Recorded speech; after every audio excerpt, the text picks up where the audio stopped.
Recall the concept of the Single Page Application, or SPA for short. This is a one-page website where some of the page's content changes based on user interaction. SPAs differ from traditional websites, where each web page needs to be loaded as the user navigates around the site. This frequent reload can be considered inefficient, as some of the same content such as logos, navigation and footers need to be loaded again. And one of the most popular ways to build an SPA is with the React library from Meta. React is used to run many of the world's most popular websites. Often on these sites, you'll type a search term into the site's input box. The site then returns the relevant content or results. But you might notice that even though the content has updated, the site's URL doesn't change.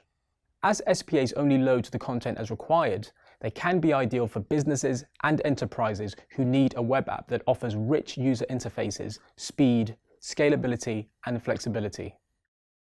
As an aspiring developer, you may feel like there are a lot of new concepts and processes to understand when working with React, but you can be sure that you will have an opportunity to get familiar with and use them. In this video, you will learn about the basics of React by exploring the concepts of the component-based architecture, components, and the virtual DOM. Let's begin with components, one of the core building blocks of React. When Meta released the React library, it included the concept of something called component-based architecture. This is essentially a design philosophy for building software based on reusable components of code. Each component consists of well-defined functionality that can be inserted into an application without requiring modification of other components.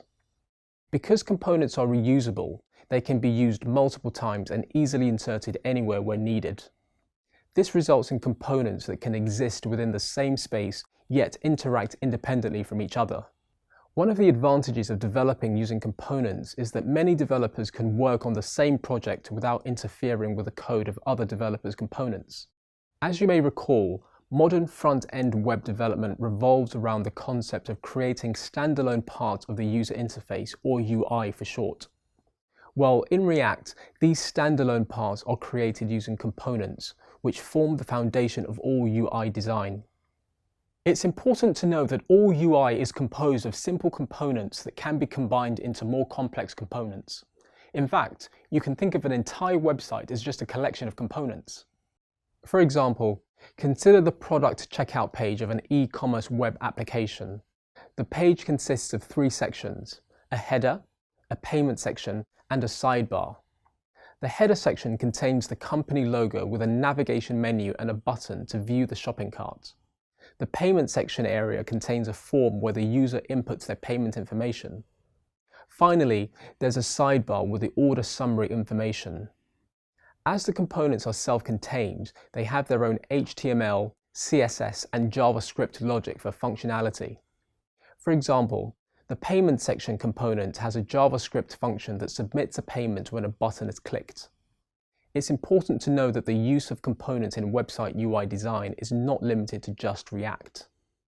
Many websites' front-end or UI are built on the foundations of components and composability. But React is a powerful tool for streamlining the process of building components and composing them.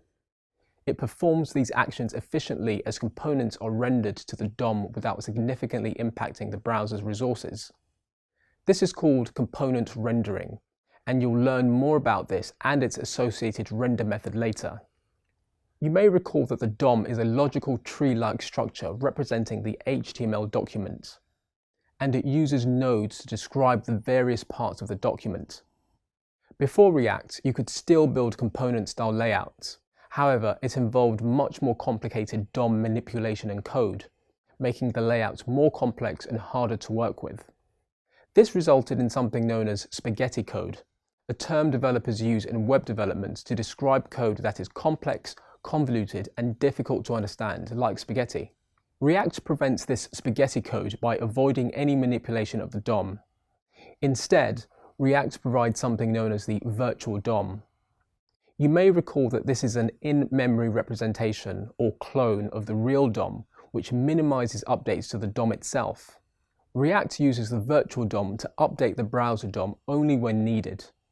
This ensures that the update is as minimal as possible, increasing the application's speed and performance. In this video, you learned about the basics of React by exploring the concepts of the component-based architecture, components, and the virtual DOM.